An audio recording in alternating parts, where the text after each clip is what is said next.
how the differences are in Canada toward the U.S. as far as religion. We see in the Well, U.S. Oh, sorry. Go ahead, David. no, well, they're actually, it's illustrated by what happened on the day when the Twin Towers fell down.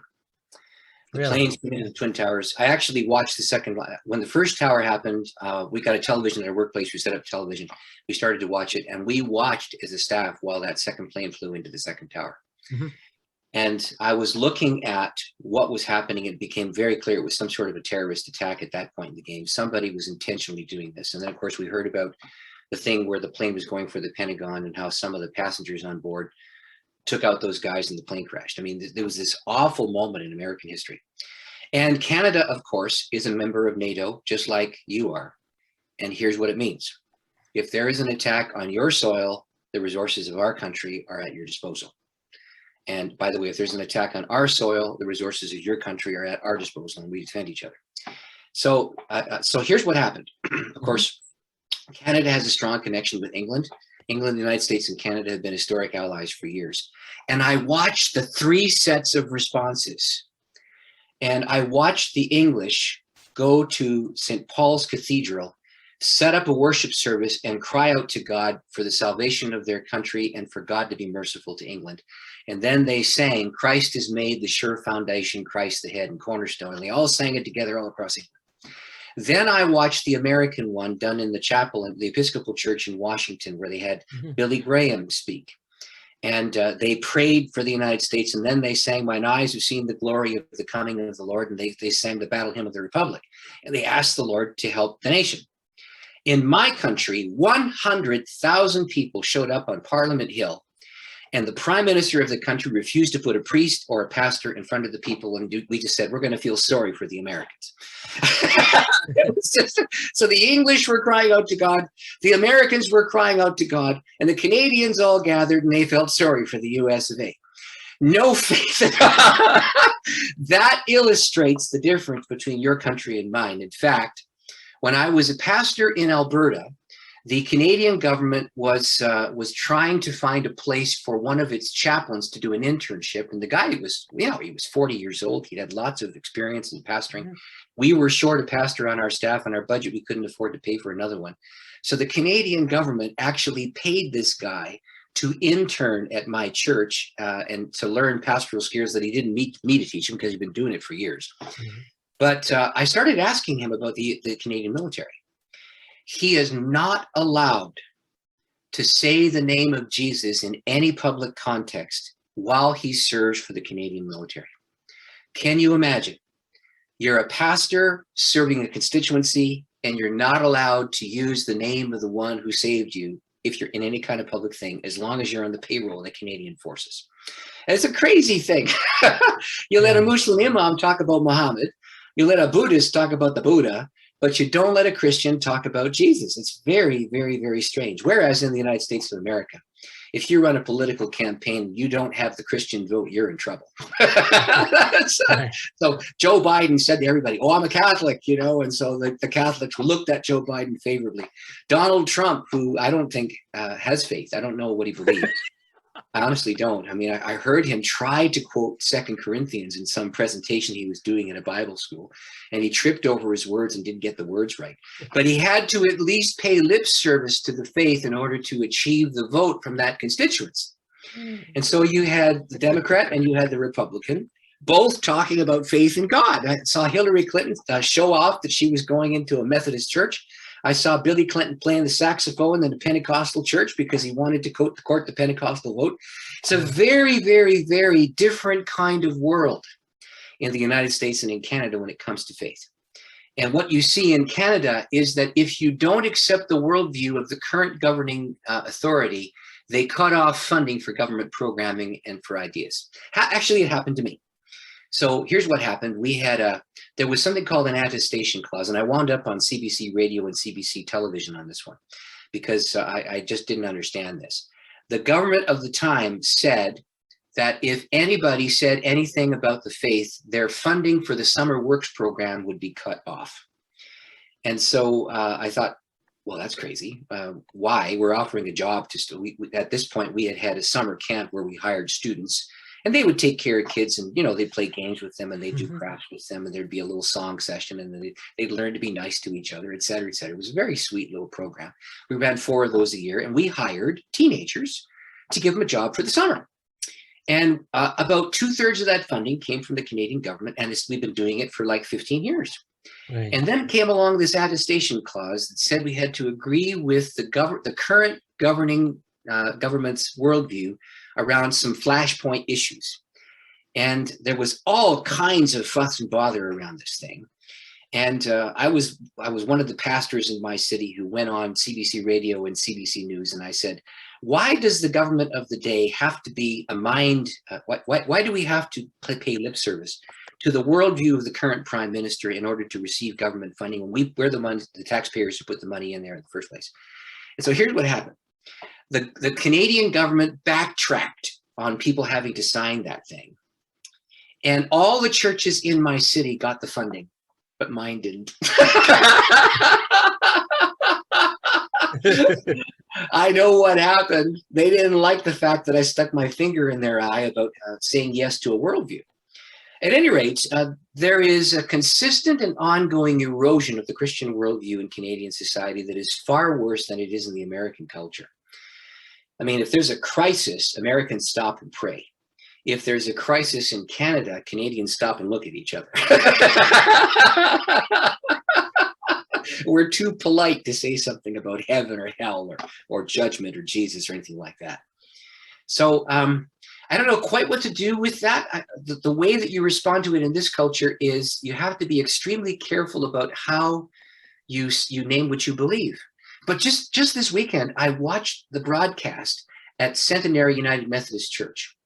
And they were broadcasting their services because they've done the COVID thing too. And they brought in a Latin American guy who is going around disarming the power of gangs through the power of Jesus. And oh man, was it a blunt proclamation of the power of the Lord and the command of Jesus to do amazing things. He's had guns pointed at him while he's been preaching. And I thought to myself, well, I guess if the Costa Rican pastor can have a gun pointed at him, he can talk about Jesus and get those guys saved. Maybe I should do the same thing in Canada. Although there's not so many guns in Canada, right? Anyway, I don't know if that helps, but the point is it's harder to get a certification for faith practices inside the Canadian context than it is in the American. And that worldview around the idea that faith is helpful is eroding. And it's almost gone in Canada. It's still around inside the framework of, well, you had Mike Pence, for example. I don't know if you ever listened to any of the things that Mike Pence said. Now, he was and is a true believer.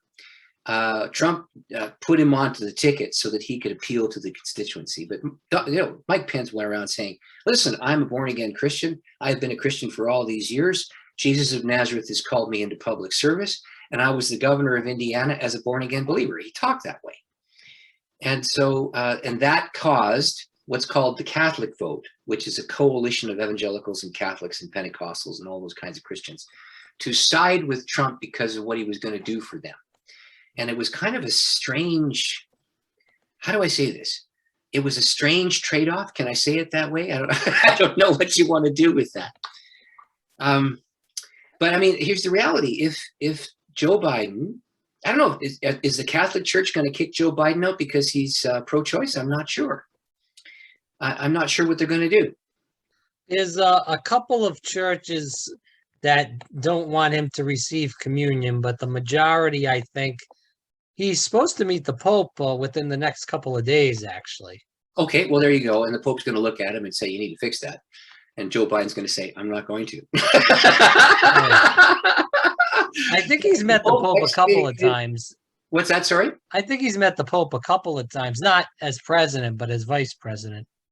That's possible. I don't know what Barack Obama did not have a Catholic faith. I believe he was independent evangelical until his pastor was a racist.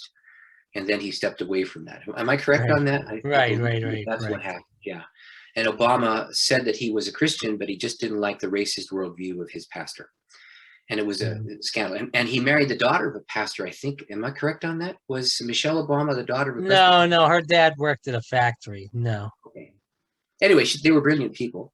Yeah. And again, when they ran, he sounds like a Black Baptist preacher when he talks. Mm. And when the American talks about casting a vision for the nation, they end by saying, "God bless America." Right. And if a Canadian said that, they wouldn't win the next election. But why do you feel that is? Because even if you go into some of these southern towns, David, you see these Pentecostals, all different forms of Christianity in general. There's little churches. Some of them are big churches. Some of them look like like they've had their day in the sun, Yeah. but they're everywhere. Whereas in Canada, is that the case or no? Well, historically, actually, there was something that happened in the framework of Canadian society that caused a great loss of faith for 1/4 of our population.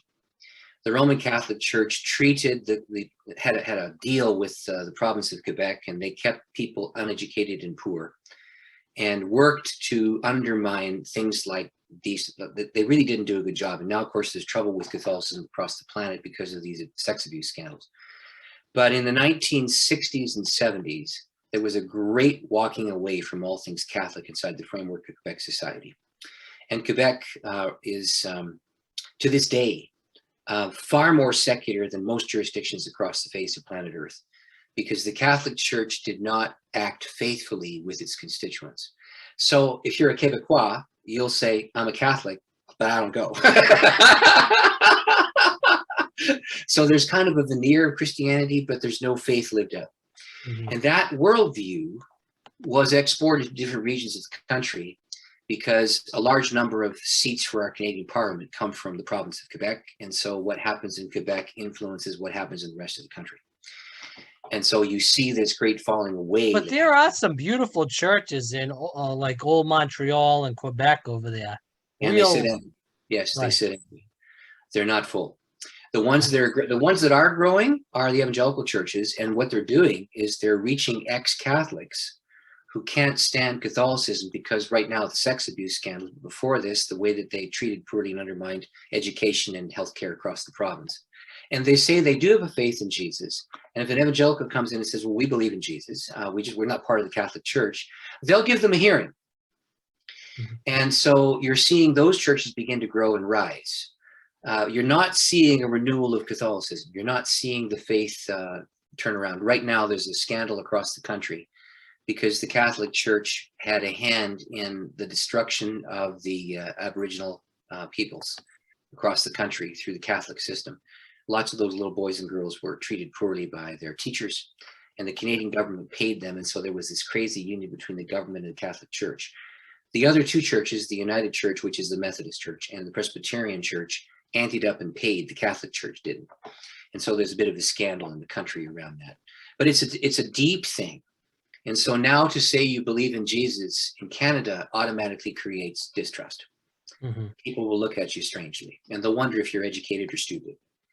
They really will. And then they won't. Now, there was a day when I could walk down the street with my clerical collar on. People would welcome me into their home and serve up the coffee or the tea, and we'd have a chat about what we do and what we believe and so on and so forth. That all changed. It's gone. That whole worldview is Do you gone. think there's hatred against people that are of the religious cloth? There's mistrust. Okay. It would depend on whether or not the people know that they're trying to help through offering community support things, or whether they are trying to take advantage. And sadly, churches don't pay much, right? And so some of these guys try and make a living some other way and do bivocational. People will trust the bivocational guy before they'll trust the full-time paid guy, because the bivocational guy is trying to pay his own way to come forward to create a community of faith. It depends on the attitude of the community. And there are some communities where the taste in the mouth is just sour and bad. There are other places where churches decide to side with the poor and care for the poor. So the Salvation Army churches, they receive all kinds of favor because they've historically done everything they can to help the poor. The churches that have a food bank are the ones that people go to and say, you actually are trying to do your bit for King and Country here. You're trying to help us. or churches that decide that they're going to build bridges. In fact, I just had a conversation with a pastor in a small town in Southern Ontario just a few days ago. And there was he moved into that church like 6 years ago. And nobody in the community wanted anything to do with that church. And they had a piece of land adjacent to their church building that they were thinking of turning into a parking lot. And as they prayed about how to bless the community, they realized that if they turned that into a park and made it free of charge, and made it a place where their kids could play, and invited people to come and do that and maintain the property, it might change the attitude. That's exactly what happened. And so if people in a community can see that a church is attempting to give back instead of trying to build a little kingdom, then the attitude shifts. But they have to see that there is an attitude of service to the community rather than an attitude of taking from the community. Yeah. And you have to earn it. It's no longer an automatic given. There was a day when it was an automatic given. In fact, I was just in a church in North Carolina, and I was down there, and there's a church that's been in that same spot for about 20 years. And I was down in that church 10 years ago and met some of the people who were adjacent to that building, and they didn't know if they should trust that church. And they're just now, I went back down there again to do an event, and this is 10 years later. And now they're saying, that church does a lot of good. And people who don't hold the faith convictions of that church make donations to that place. Now, that would be a parallel to what's going on up here. But there was a time when it was easy. You would just put a Sunday school together, you'd get some volunteers together, you'd grow yourself a church, you'd start to run this thing, you'd open up a food bank and you try to care for the people in the community, you'd do a worship service, and the next thing you know, you got yourself a church. It's really hard to do that now up in Canada. Very hard, unless there's an established, trusted process. So I don't know how else to answer you. I can just say that it's far more secular here than it is down there. You have more Christians in South Carolina than we have Christians in all of Canada. Wow.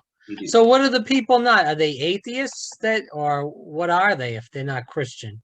Well, they will say that they have a connection to a church, and they might have a Presbyterian background or a Catholic background or whatever, but they won't live the convictions of that church, and they won't gather for public worship. Now, COVID didn't help us because we've been atomized. And the reality is we're stuck in houses, and we've been going to church by watching a Zoom screen.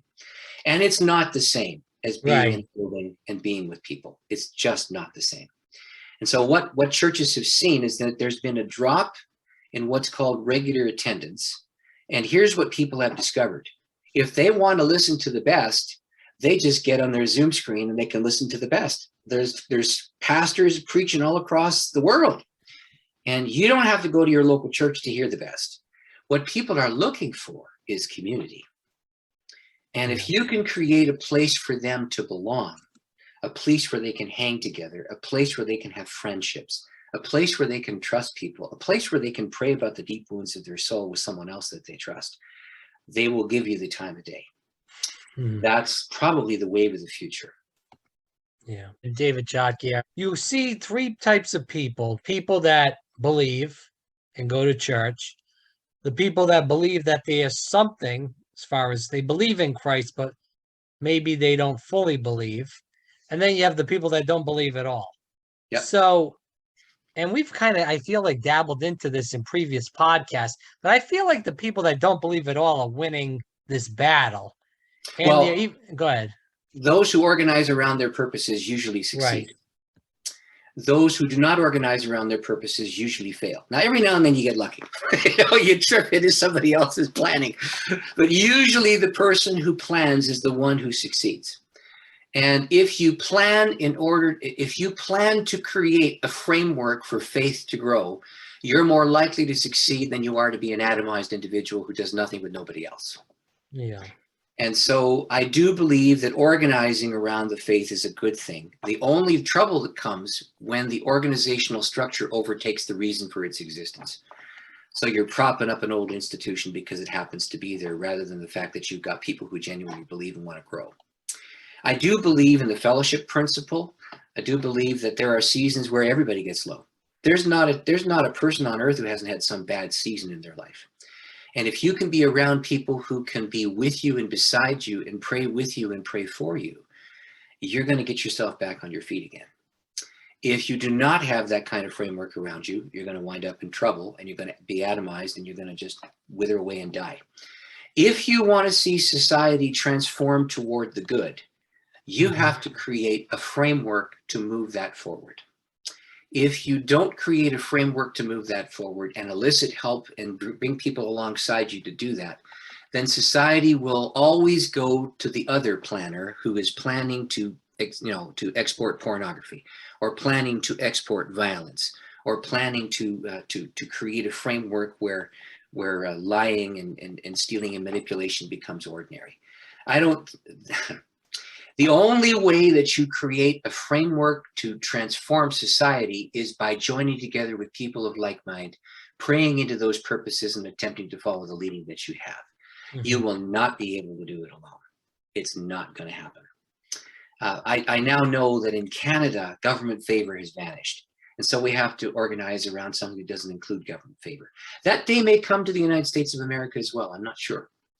But if you don't plan around what is godly and right, somebody else's plan will take your nation. And so it is imperative that churches decide they're going to bless a park. It's imperative that communities decide that they're going to help children. It's imperative that a bunch of people decide they're going to help battered women and create a shelter so that people have a place to go when they don't know what they're supposed to do. If they don't plan it, you won't be able to fund it. You won't be able to help it. You won't be able to turn something that is ugly into something that's beautiful. So I really do believe in what's called the fellowship principle. I believe that we need each other. And I think COVID has shown us people yearn for a point of contact. I mean, oh my. When I get into a room with people who are double vaxxed and I can actually hug them, I'm so thankful.